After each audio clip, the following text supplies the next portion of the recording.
الحمد لله رب العالمين، والصلاة والسلام على أشرف الأنبياء والمرسلين نبينا محمد وعلى آله وصحبه أجمعين. أما بعد، أصحابي السماحة والفضيلة وإخواني الطلبة، أريد أن أتحدث أمام حضراتكم حول موضوع مهم، ألا وهو فضل العلم والعلماء.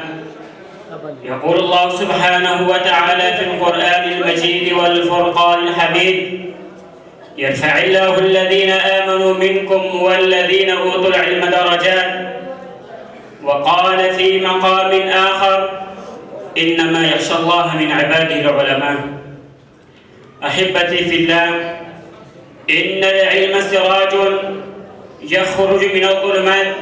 يخرج الناس من الظلمات إلى النور، ومن الضلالة إلى الهداية والرشد، وأن العلم غذاء الروح الإنسانية، وبه تسمو نفوسها إلى مراد الأعلى وغاية الكبرى.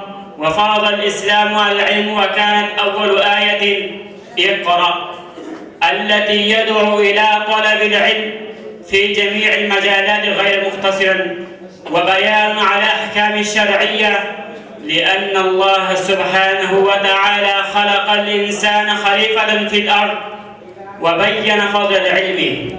وهذا دليل صريح على عظمة العلم في دين الإسلام. وأمر الله سبحانه وتعالى لنبيه صلى الله عليه وسلم بزيادة العلم بقوله تعالى: وقل رب زدني علما. وعن جابر بن عبد الله رضي الله تعالى عنه قال رسول الله صلى الله عليه وسلم: سلوا الله علما نافعا، وتعوذوا بالله من علم لا ينفع.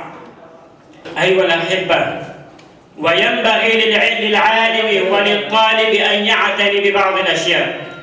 الأول: الإخلاص العمل لله عز وجل، فإن الإخلاص هو حقيقة الدين ومفتاح دعوة الرسل عليهم الصلاة والسلام.